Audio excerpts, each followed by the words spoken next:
हाल ही में मैंने एक मलयालम फिल्म ब्रह्मयुगम देखा है जिसे राहुल सदाशिवन डायरेक्ट किए हैं। ब्रह्मयुगम को IMDb पे मिले हैं an amazing 8.6 stars out of 10 और रॉटन टोमेटोज पे it has a whopping 79% audience score. ये पूरी फिल्म ब्लैक एंड व्हाइट है और इस फिल्म की प्रेमिस और वाइब तुम्बाड़ और कांतारा से काफी मिलती जुलती है। तो आज की वीडियो में हम ब्रह्मयुगम फिल्म की कहानी को जानते हुए इससे जुड़ी थियरीज और फोकलोर पे भी बातें करेंगे। अब वीडियो शुरू करने से पहले मैं दो बातें कहना चाहूंगा। पहली बात यह कि मेरी आप सभी से रिक्वेस्ट है कि अगर आपको ये वीडियो पसंद आती है तो चैनल को सब्सक्राइब जरूर कीजिएगा। और दूसरी बात ये कि अगर मेरी आवाज थोड़ी सी डाउन लग रही है तो मुझे थोड़ी सी सर्दी है, इसलिए ऐसा है। सो नाउ दैट्स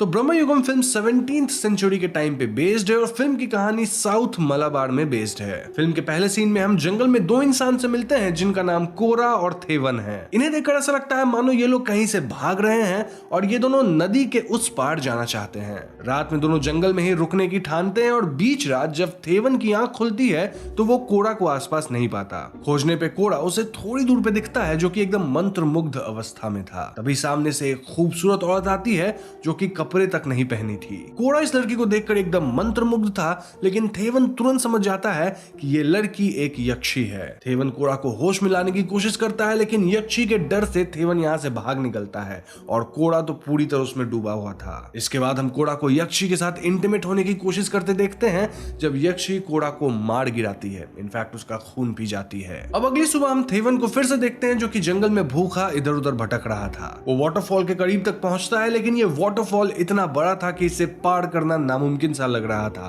भटकते हुए थेवन एक बड़े से मैंशन तक पहुंचता है जो कि काफी पुराना दिख रहा था। वो मैंशन के अंदर रखा नारियल खाने लगता है जब मैंशन के अंदर रह रहा एक आदमी उसे टोकता है। तभी मैंशन का ओनर भी यहाँ बाहर आता है और वो थेवन से बात करने लगता है। यहाँ हम समझ पाते हैं कि मैंशन के ओनर का नाम कोडुमन पोट्टी था और दूसरा आदमी उसका कुक था। थेवन कहता है कि वो काफी भूखा था, इसलिए अंदर भोजन की तलाश में आ गया। पेशे से थेवन एक पानन था। बेसिकली वो लोग जो पुराने जमाने में राजा लोग के लिए दरबार में गाना वगैरह गाया करते थे। पोट्टी थेवन को एक गाना सुनाने कहता है और थेवन गाना गाने लगता है। अब पोट्टी को थेवन की ये गीत बहुत पसंद आती है, इसलिए पोट्टी उसे यहीं रहने की इजाजत दे देता है। इनफैक्ट वो थेवन को खाना भी ऑफर करता है। अब यहाँ पे मैं आपको ये बता दूं कि फिल्म के इस सीन में कास्टिज्म पे बहुत फोकस करा गया है। आई मीन पोट्टी को एज ब्राह्मण दिखाया गया है, वहीं थेवन एक गाने वाला है जिसे नीच जाति का बताया गया है। डायरेक्टर ने क्लियरली पॉइंट आउट किया है कि कैसे थेवन और यहाँ का कुक अपने आप को निचली जाति का मानते हैं और पोट्टी ऑटोमेटिकली थेवन का काइंड ऑफ मास्टर हो गया है। ये बातें फिल्म में होने वाले कॉन्वर्सेशन से हम समझ पाते हैं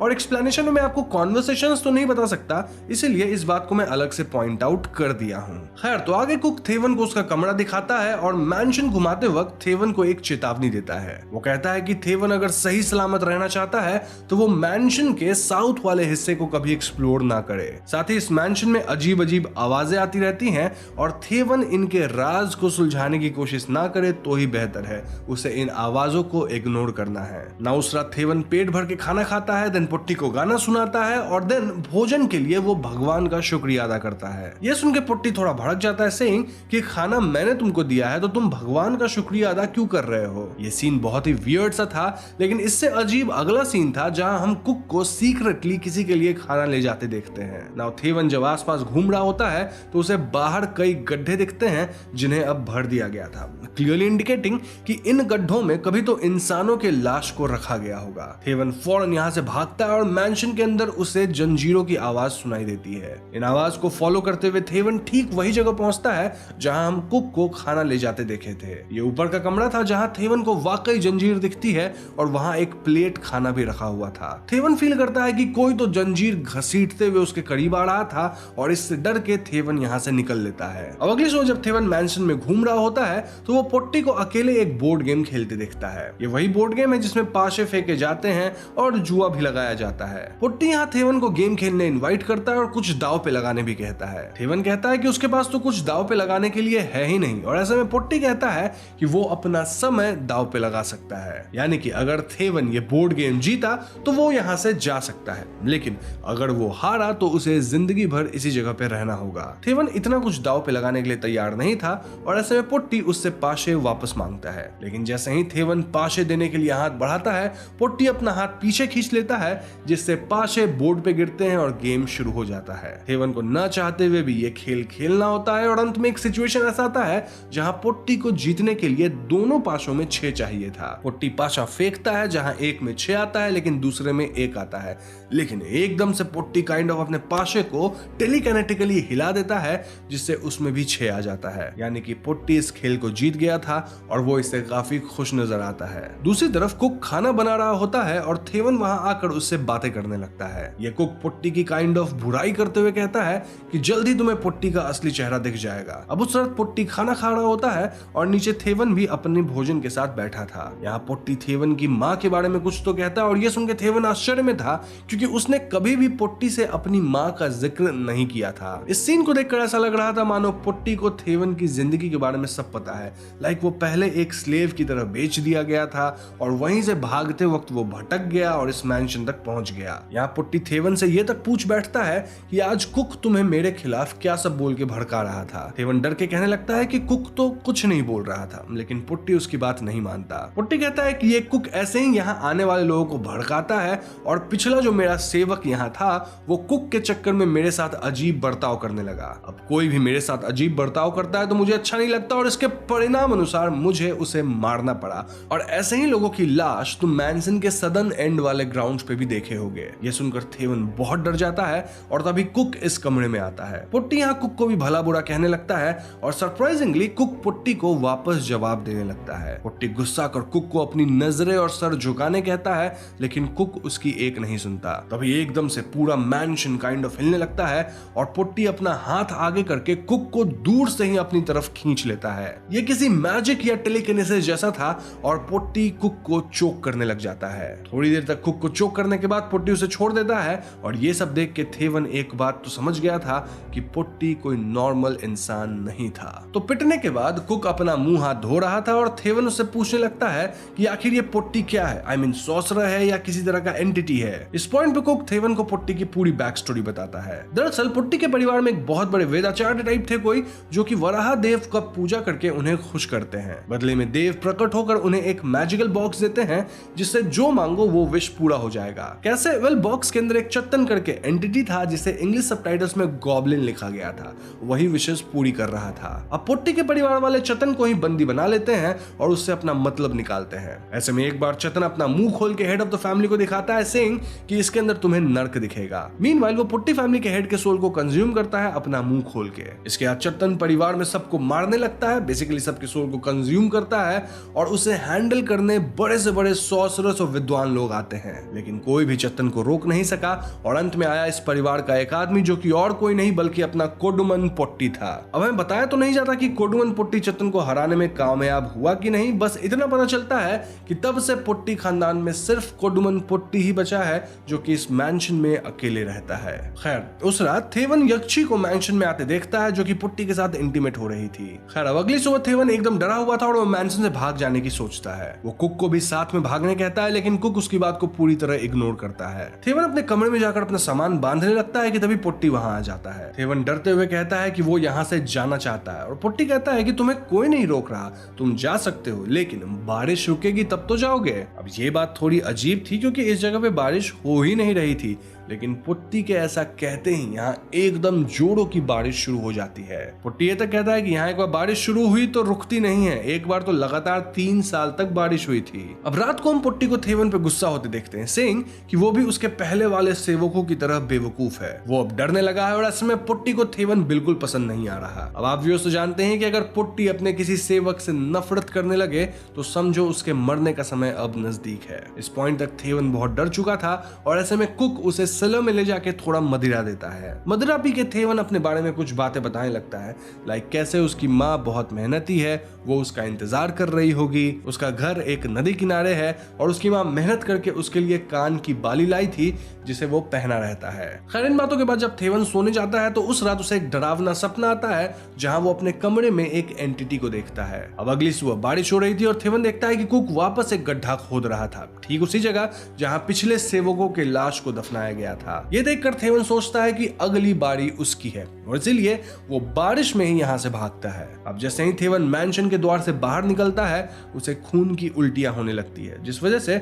उसे वापस मैंशन आना पड़ता है। अंदर पुट्टी उसका इंतजार कर रहा था और पुट्टी कहने लगता है कि तुम मुझे बिना बताए ही भाग रहे थे, जाना था तो मुझसे इजाजत मांग के जाते। चलो अब एकदम नतमस्तक होकर यहाँ से जाने की इजाजत मुझसे मांगो। थेवन यहाँ पुट्टी के पैर पकड़ के उससे यहाँ से बाहर जाने की गुहार करता है, लेकिन पुट्टी हंसते हुए कहता है कि मैं तुम्हारे अनुरोध को नकारता हूँ। इस सीन को देखकर हम व्यूअर्स क्लियरली समझ पाते हैं कि यहाँ से इंसानों का निकल पाना नामुमकिन है, क्योंकि पुट्टी भागने वाले इंसान को खून की उल्टी करवाने लगता है। खैर इसके बाद थेवन कुक से मिलता है और कुक यहाँ कुछ और राज खोलता है। वो थेवन को ऊपर वाले कमरे में ले जाता है जहां जंजीर थी और वहां थेवन एक लाश देखता है। ये लाश कोडुमन पुट्टी की थी। जी हाँ दोस्तों, इस पॉइंट पे रिवील होता है कि जब कोडुमन पुट्टी चत्तन से लड़ने गया था तो वो भी चत्तन को हरा नहीं पाया। इसके परिणाम अनुसार चत्तन अब उसका रूप लेके इस मैंशन पे राज करता है और वो असली पुट्टी को यहाँ जंजीरों से बांध कर रखा था। आज असली पुट्टी अपना दम तोड़ दिया था और कुक उसके लाश को ही दफनाने के लिए गड्ढा खोद रहा था। इस पॉइंट पे हम व्यूअर्स भी समझ चुके थे कि इस मैंशन पे चतन राज कर रहा है,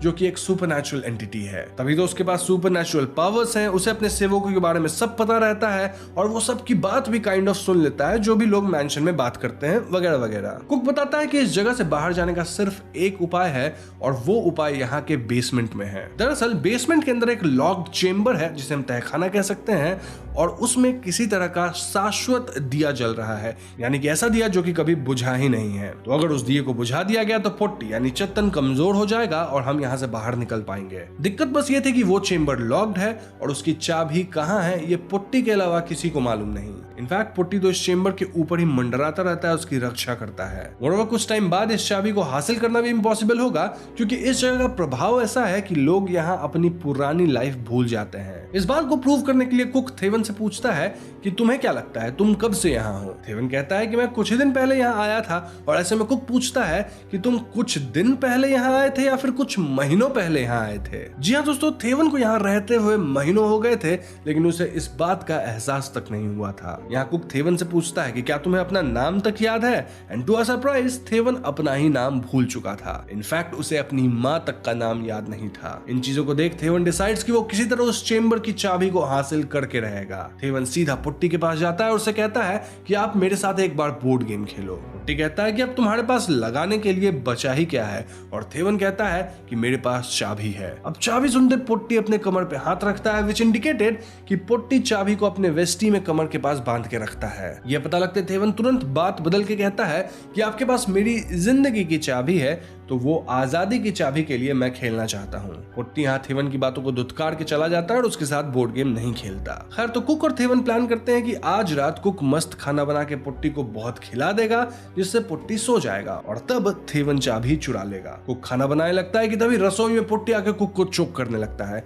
एक सेकंड के लिए हम व्यूअर्स को ऐसा लगता है मानो पुट्टी को इनका प्लान पता चल गया है, लेकिन ऐसा शायद नहीं था, या फिर शायद था, आगे बताऊंगा। बट इस पॉइंट पे पुट्टी तो कुक को सिर्फ इसलिए सजा दे रहा था क्योंकि कुक कुछ दिनों पहले थेवन को मदिरा पिला दिया था, जो कि सिर्फ पुट्टी का है, बाकी किसी का नहीं। कुक फौरन पुट्टी से माफी मांगता है और पुट्टी उसे वार्न करके यहाँ से चला जाता है। तो उस रात प्लान के मुताबिक सब कुछ होता है, जहाँ पुट्टी खा पी के मस्त सो जाता है। थेवन एक चाकू लेकर पुट्टी के पास जाता है और उसके कमर के पास चाबी ढूंढने लगता है, बट सरप्राइजिंगली थेवन को चाबी नहीं मिल रही थी। तभी एकदम से पुट्टी उठता है और थेवन पे हमला कर देता है। पुट्टी यहाँ अपना मुंह खोल के थेवन को उसके अंदर देखने कहता है ताकि वो थेवन की आत्मा खींच सके, लेकिन तभी वो एकदम से रुक जाता है। अब यहाँ आता है कहानी में ट्विस्ट, जहां हमें पता चलता है कि कुक अपना ही एक अलग प्लान अपने मन में ही बना के रखा था, जिसके बारे में ना तो थेवन को पता था ना ही पुट्टी को। दरअसल जब पुट्टी कुक पे रसोई में हमला किया था, तभी कुक चुपके से उसके पास से चाबी चुरा लिया था। इस पॉइंट तक तो कुक बेसमेंट में जाके उस चेंबर यानी तहखाने को खोल के वहां के दिया को बुझा दिया था, जिस वजह से एकदम से पुट्टी रुक गया। पुट्टी यहाँ से चला जाता है और थेवन कुक से मिलके उस पर भड़कने लगता है कि तुम तो मुझे भी धोखा दे दिए, है, कुछ अलग ही प्लान कर दी है। कुक का कहना था कि उसका ऐसा करना जरूरी था। मोरोवर अभी खेल खत्म नहीं हुआ है क्योंकि हमें उस चत्तन को मैजिकल बॉक्स में कैद करना है जिसमें से वो पहली बार निकला था, तभी हम इस मैंशन से बाहर निकल सकते हैं और यही मौका है क्योंकि चत्तन अभी कमजोर है। ऐसे में ये दोनों मैजिकल बॉक्स लेके चत्तन को ढूंढने उसी चेंबर में जाते हैं और चत्तन इनके सामने आता है। चत्तन इन्हें मैनिपुलेट करने लगता है लेकिन कुक बहुत तेज था और वो चत्तन की बातों में बिल्कुल नहीं आता। इनफैक्ट कुक थेवन को भी वार्निंग दे दिया था कि चत्तन के चाल में कभी मत फंसना। अब इस पॉइंट पे एक और बात रिवील होती है। दरअसल ये कुक कोडुमन पोट्टी का बेटा था। जी हाँ दोस्तों, पोट्टी का किसी निचली जाति की औरत के साथ अफेयर था और उसी से ये कुक पैदा हुआ था। तो भले कुक निचली जाति का है लेकिन उसके अंदर पोट्टी खानदान का खून दौड़ रहा था। यहाँ कुक कहता है कि कोई भी इंसान ब्राह्मण जन्म से नहीं होता, कर्म से भी होता है। इसके बाद थेवन और कुक मिलकर नकली पोट्टी यानी चत्तन पे हमला बोल देते हैं। चत्तन अब भी इन पे अकेले भारी पड़ रहा था और लड़ाई के दौरान कुक और थेवन अलग भी हो जाते हैं। हम पूरे मैंशन के कॉरिडोर को घूमता और सिकुड़ता देखते हैं जिसमें कुक और थेवन लुढ़क रहे थे और फंस गए थे। स्टिल थेवन खुद को आजाद करता है और कुक भी संभल के चत्तन पे हमला करता है। पोट्टी यानी चत्तन यहाँ कुक को अपना बेटा बोल के बेवकूफ बनाने की कोशिश करता है लेकिन कुक उसकी एक नहीं सुनता। एक पॉइंट पे ये दोनों मिलकर चत्तन को ओवरपावर करते हैं, उसे स्टैब वगैरह करते हैं और कुक उसके हाथ से एक अंगूठी निकाल लेता है। इसके बाद वो पोट्टी के शरीर को आग लगा देता है और ये आग फैल के मैंशन में भी काइंड ऑफ लगने लग जाती है। आग से पोट्टी पूरी तरह जल जाता है और फाइनली हम उसके शरीर से चत्तन को बाहर निकलते देखते हैं। यानी कि दोस्तों हमें चत्तन का असली रूप देखने को पहली बार मिला। चत्तन काफी डरा हुआ था और छुप रहा था और कुक अब अंगूठी पहन के चत्तन का मास्टर बनने का प्लान कर रहा था। थेवन कुक को यह कह के रोकता है कि अगर तुम मास्टर बने तो फिर वही साइकिल रिपीट होगा जहां तुम्हें पावर मिलेगी और तुम कमजोर को प्रताड़ित करोगे। इन द एंड हमेशा कमजोर लोग ही प्रताड़ित होते हैं और इसीलिए तुम इस अंगूठी को मत पहनो। लेकिन दोस्तों कुक थेवन की एक सुनने के लिए तैयार नहीं था। ऐसे में थेवन और कुक में लड़ाई छिड़ जाती है जहां ये दोनों एक दूसरे को बहुत चोटिल करते हैं और चत्तन चुपचाप इनका खेल देख रहा था। अब तक मैंशन में आग फैल चुका था जिसके कारण ये पुराना मैंशन पूरी तरह से गिर जाता है, मतलब टूट जाता है। इसके बाद हमें अगली सुबह का सीन दिखाया जाता है जहां थेवन इस मैंशन से बाहर निकल रहा था। इस बार वो बिना खून की उल्टी किए यानी कि आसानी से बाहर आ पाता है और थोड़ी दूर जाने के बाद अचानक से कुक उस पे हमला कर देता है। ऐसा इसलिए क्योंकि थेवन के पास अंगूठी थी और कुक को वो अंगूठी वापस चाहिए थी। इस हाथापाई में कुक नोटिस करता है कि थेवन के कान की जो ईयर रिंग थी वो नहीं थी और थेवन थोड़ा अजीब भी बिहेव कर रहा था। ये देखते कुक रियलाइज करता है कि ये तो थेवन है ही नहीं। जी हाँ दोस्तों, यहाँ हम व्यूअर्स को मैंशन का सीन दिखाया जाता है जहां असली थेवन तो मैंशन के टूटने से उसमें दब के मारा गया था। चत्तन अब थेवन का रूप ले चुका था और उसके पास अंगूठी भी थी। ये देखते कुक वहां से भागता है और नदी किनारे वो चिल्लाने लगता है। तभी कोई तो कुक को गोली चला के मार देता है और हम ये समझ पाते हैं कि ये काम पोर्तुगीज सोल्जर का था जो कि उस एरिया के आसपास घूम रहे थे। यहाँ नोट करने वाली एक और बात है कि चत्तन मूवी में काफी पहले कुक से कहा था कि तुम्हारी मौत बिजली गिरने से होगी और कुक के लिए गोली बिजली गिरने जैसा था। यानी चत्तन की बात काइंड ऑफ सही हुई। खैर इसके बाद हम थेवन को देखते हैं जो कि अभी असल में चत्तन है और वो अपना हाथ मुंह पानी में धोता है। पानी में से पुट्टी की रिफ्लेक्शन दिखती है डिपिक्टिंग कि वो भी अब पुट्टी जैसा हो गया है। यानी नॉट ओरिजिनल पुट्टी बट चत्तन वाला, क्योंकि चत्तन अब थेवन के रूप में है। थेवन यहाँ वो अंगूठी पहन लेता है यानी कि उसका उस पर कंट्रोल है और फिल्म यहीं पे खत्म हो जाती है। तो दोस्तों ये थी ब्रह्मयुगम फिल्म की कहानी एंड आई नो कि अभी आपके मन में कई सवाल होंगे। डोंट वरी, मैं अब काफी सारी थियरीज डिस्कस करने वाला हूं जिसके दौरान मोस्टली आपको आपके सारे सवालों का जवाब मिल जाएगा।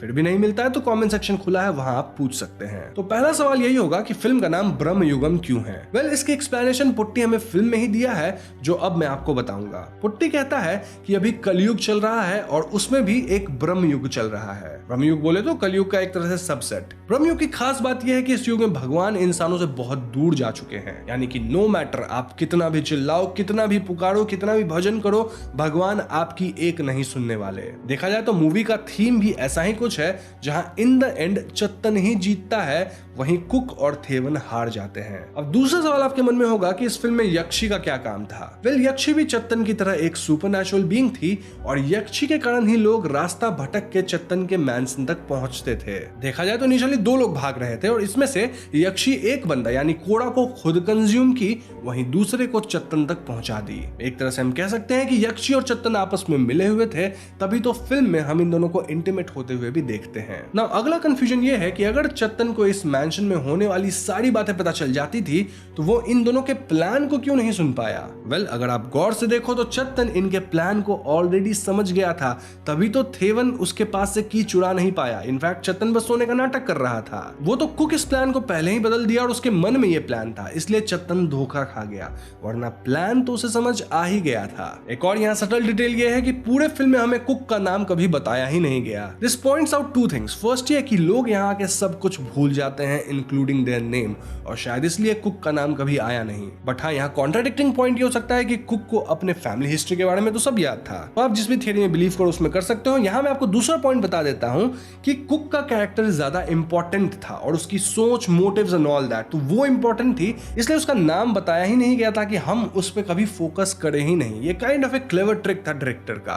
अब आप ये भी पूछ सकते हो कि मैंशन में तो कई नौकर आते थे और वो सब मारे जाते थे, लेकिन ये कुक यहाँ काफी देर टिका रहा, ऐसा कैसे हुआ? वेल, इसका जवाब पुट्टी हमें फिल्म में खुद ही दिया है। पुट्टी क्लियरली कहा था कि वो उसी को मारता है जो अपना काम छोड़ देते हैं। लाइक गायक गाना गाना छोड़ दे और डरने लग जाए तो वो कोई काम का नहीं रहा। वैसे ही अगर नर्तक नाचना छोड़ दे तो वो भी काम का नहीं रहा। लेकिन अगर आप देखोगे तो ये कुक पूरे फिल्म में हमें हमेशा अपना काम पूरे तन मन से करता दिखा है, जिस वजह से वो यहाँ इतने दिनों तक टिका रहा, क्योंकि ऑफ कोर्स वो अपना कुकिंग का काम, इनफैक्ट घर का और भी दूसरा काम अच्छे से कर रहा था। अब इस फिल्म में मुझे एक बात बस थोड़ी अजीब लगी और वो ये कि हमें रिंग के बारे में एकदम एंड में बताया गया। आई मीन शुरू से रिंग का कोई चर्चा ही नहीं था और एंड में एकदम से हमें पता लगता है कि रिंग पहन के आप चत्तन के ऊपर अपना पावर जता सकते हैं, या अगर चत्तन रिंग ले लिया तो वो काइंड ऑफ रूल करेगा। फिल्म में जब बैक स्टोरी भी बताई गई थी तो वहां भी रिंग का कोई चर्चा नहीं था। तो हाँ, ये रिंग वाला ट्विस्ट एंड में थोड़ा सा अजीब लगा, बट स्टिल अच्छा था। वैसे फिल्म का ब्लैक एंड व्हाइट होना कई चीजों को पॉइंट करता है। सबसे पहले तो इस स्कीम में व्यूइंग एक्सपीरियंस फिल्म का और भी बेटर हो गया था।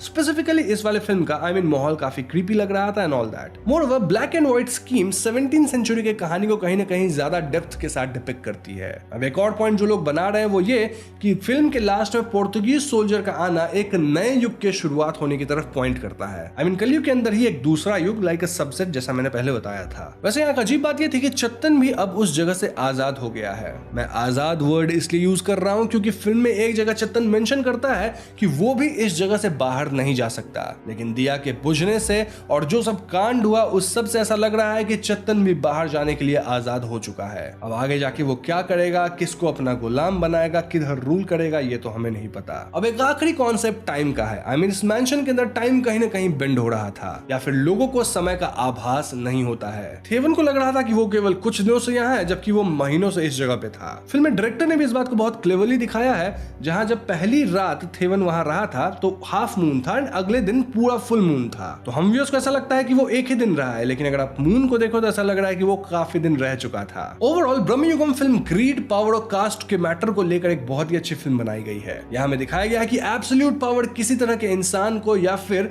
किसी तरह के डेटी तक को करप्ट कर देता है। चतन इनिशियली एक नॉर्मल सा सुपरनैचुरल बीइंग था, लेकिन पुट्टी लोग पावर का गलत इस्तेमाल करके चतन को परेशान किए। ऐसे में चतन जब पावर में आया तो वो भी अपने से कमजोरों को सताया और मूवी के एंड में कुक भी इस पावर को हथियाने के लिए तैयार था। पॉइंट ये है कि जहां भी कोई ज्यादा पावरफुल होगा वो अपने से कमजोर को जरूर दबाएगा और यही दुनिया की सच्चाई है। इसी बात को फिल्म बहुत ही खूबसूरती से डिपिक्ट करती है। साथ ही यहाँ ऊंची जाति और निचली जाति का भी वर्णन कई बार हुआ है, जो कि यूजुअली कॉन्वर्सेशंस के बीच रहता था और उन दोनों के कास्टिज्म वाली बात को दर्शाता है। मूवी के एंड में चतन के हाथ में ही पावर रह जाती है और शायद वो बाहर जाकर और को अपने अंदर रखेगा, यानी अपने जाल में फंसाएगा। जाल से याद आया, फिल्म में मकड़ी पे भी 2-3 बार फोकस किया है, डिपिक्टिंग कि कैसे लोग चतन के जाल में फंस जाते हैं, जैसे मकड़ियां अपने प्रे को फंसाती है। अब अगर आप वीडियो में यहां तक बने हैं तो मैं आपको थोड़ी फोकलोर भी बता देता हूं। तो सबसे पहले बात करते हैं यक्षी की। कहा जाता है कि यक्षी, जिसका रियल नेम श्रीदेवी या चिरुथेवी था, वो एक कोर्टसन थी जिसके कई हाई और माइटी क्लाइंट्स थे। वो अपने आशिकों की जिंदगी के साथ खेलती थी और इस हद तक जाती थी कि कई लोग उसके चक्कर में आर्थिक रूप से बर्बाद हो गए। लेकिन वो भी एक कुंजू रमन नामक इंसान के प्यार में गिरी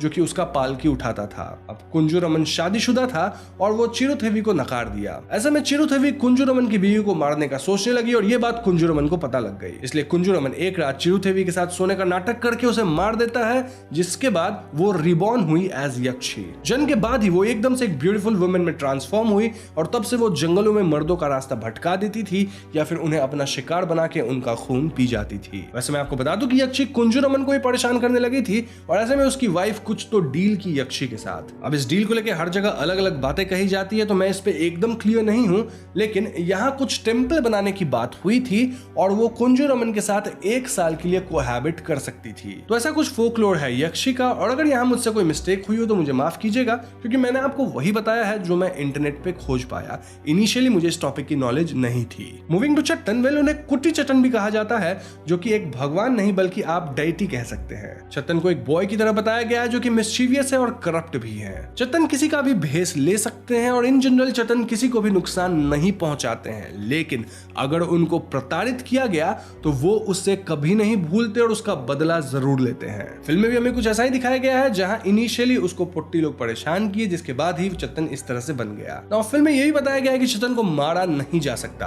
I mean, या तो वो रूल करेगा या फिर कोई और उन पे रूल करेगा। तभी कुक चट्टन को मैजिकल बॉक्स में बंद करना चाहता था, मारना नहीं चाहता था, क्योंकि मर तो हो सकता ही नहीं। कई फोकलोर्स में ऐसी कहानी है जहां लोग चट्टन से अपनी बिडिंग करवाते हैं और ब्रह्मयुगम की कहानी भी उसी से इंस्पायर्ड है। ऑल्दो ब्रह्मयुगम की कहानी काफी डार्क और डीप जाती है, जबकि चट्टन का डिपिक्शन इन जनरल थोड़ा लाइट हार्टेड रहता है। जो भी हो, यहाँ मैंने आपको पूरे फिल्म की कहानी बता दी है, देन इससे जुड़ी कुछ थियरीज बताई है। आपके कुछ सवाल हो तो उसको भी मैंने आंसर कर दिया है। स्टिल कुछ सवाल बचा है तो कमेंट सेक्शन खुला है, वहां पूछ सकते हैं। इन सब के अलावा मैंने फोकलोर पे भी थोड़ा सा बात कर लिया है, तो मुझे लगता है कि मैंने सब कुछ इस फिल्म को लेकर कवर कर दिया है। स्टिल अगर मुझसे कुछ मिस हुआ हो तो आप मुझे जरूर बताइएगा, उसे पॉइंट आउट कीजिए। वीडियो पसंद आई हो तो इसे लाइक और शेयर करें, साथ ही चैनल पर नए हैं तो मैं सब्सक्राइब भी जरूर कीजिएगा, क्योंकि हम अपने चैनल पे ऐसे वीडियोस लाते रहते हैं। पीस।